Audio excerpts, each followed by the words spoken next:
그룹 방탄소년단은 세계 팝 음악 정상에 올랐습니다. 그룹 블랙핑크는 세계에서 가장 많은 유튜브 구독자를 거느린 아티스트로 올라섰고요. 그러더니 드라마 오징어 게임은 세계 각국 1위를 기록하며 넷플릭스 역사상 최고 흥행작으로 떠오르고 있습니다.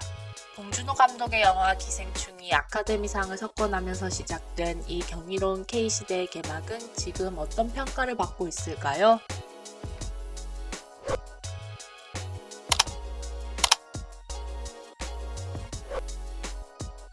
세계적 권위를 지닌 영국 옥스퍼드 사전은 대박! 옥스퍼드 사전 K 단어 업데이트라고 말하며 한꺼번에 30개 이상의 한국어 단어를 사전에 등록했다고 발표했습니다. 한복, 한류처럼 한국을 상징하는 단어들부터 삼겹살, 불고기, 잡채, 김밥, 반찬뿐만 아니라 치맥까지 한국 음식과 관련된 다양한 어휘가 사전에 등재되었다고 합니다. 또 화이팅, 대박, 애교와 같이 한국에서 고유하게 쓰이는 단어들도 사전에 새로 등재되었는데요. 이미 85만 5천여 단어의 역사가 기록된 OED에 등재된 한국어 단어는 2013년까지 12개에 불과했습니다. 그러나 이번 K 업데이트로 OED에 등재된 한국어 단어 수는 단숨에 100여 개에 달하게 됐습니다.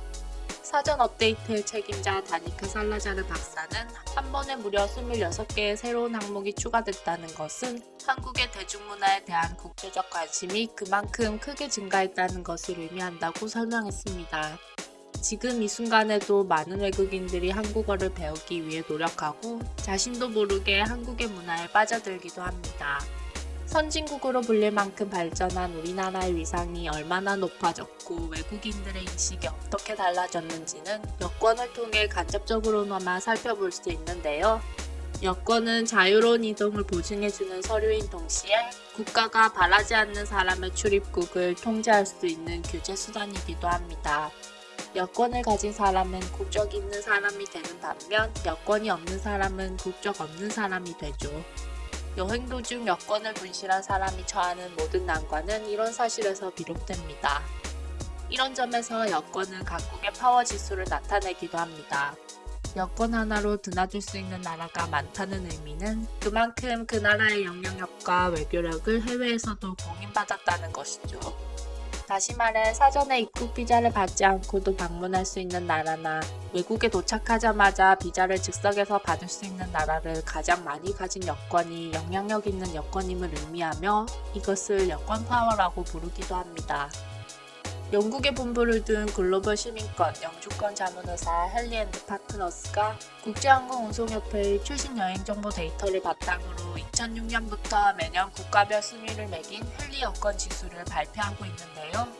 전 세계 199개국의 여권을 비교하여 국제 영향력 순위를 주기적으로 제공하는데 우리나라는 2011년 처음 10위권에 든 이래 순위가 꾸준히 상승하여 한때는 공동 1위도 차지했었습니다. 올해 역시 독일과 함께 세계 2위에 올랐죠. 실제로도 한국 여권의 힘은 생각보다 놀라운데요. 한국은 191개국을 비자 없이 입국할 수 있기 때문에 불법 입국을 노린 외국인들이 한국 여권을 위조하거나 절도하여 악용하는 경우가 많다고 합니다. 특히 유럽과 러시아를 대부분 무이자로 여행할 수 있는 나라는 우리나라와 아르헨티나, 브라질, 칠레, 콜롬비아, 페루, 우루과이 등 13개 중남미 국가들과 홍콩, 마카오, 이스라엘 등 12개 국가 정도밖에 없습니다. 이들 중 미국, 러시아 2개 나라를 무비자로 갈 수 있는 나라는 현재까지 우리나라와 칠레, 브루나이 정도밖에 없는 것으로 알려져 있죠.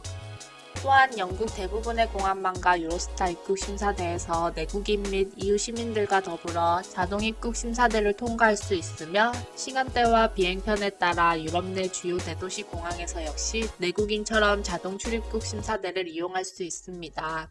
독일과도 협정을 통해 주요 공항에서 신청 후 자동 출입국 심사대를 이용할 수 있고요. 이처럼 여권의 범용성이 높은 탓에 미국 비자가 붙은 한국 여권은 국제 암시장에서 수만 달러를 웃돌 정도라고 합니다. 때문에 중국인을 포함한 동양인들이 한국 위조 여권을 사용해 입국하는 경우가 많다고 합니다. 위조 방지 기술이 좋아졌다 하지만 범죄 기술도 날로 첨단화하고 있어 골머리를 앓던 각국 정부는 불법 입국자를 색출하기 위한 해결 방안을 모색하기 시작했습니다. 이 가운데 가장 눈길을 끈 건 바로 한국인 확인 시험 방식이었는데요. 이러한 시험을 가장 먼저 시행한 곳은 바로 에스토니아입니다.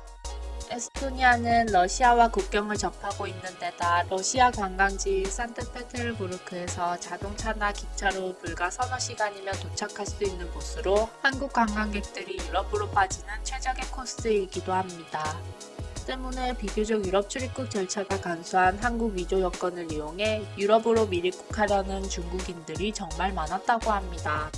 고심 끝에 에스토니아는 한국 위조 여권 소지자를 적발하기 위한 한국어 시험을 도입했습니다.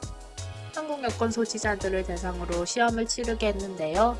한국인 확인 시험 문제는 보통 4문제의 사지선다형으로 다음 중 한국에 있는 산이 아닌 것은 태백산, 소백산, 한라산, 장백산. 인순이가 종사하고 있는 업종은 가수, 탤런트, 영화배우, 코미디언. 선동열의 직업은 야구, 축구, 농구, 배구식이었습니다. 러시아와 핀란드 국경에 있는 핀란드 국경 검문소 역시 이 시험을 도입해 여권 심사에 나섰습니다. 열차를 타고 입국하는 경우는 객실에서 시험을 치르게 하고 버스를 타고 입국하는 경우는 따로 불려가 시험을 치르게 했습니다. 시험은 비교적 자유롭게 치르도록 배려해준다고 합니다.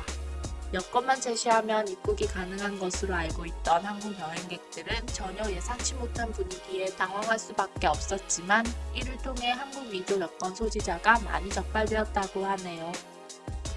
최근에는 전자여권을 도입하면서 여권 위조 가능성이 현저히 낮아져 이러한 인증 시험 절차가 대부분 사라졌으며 통상적인 검사와 입국 절차만으로 국경을 넘나들 수 있는 것으로 전해지고 있는데요.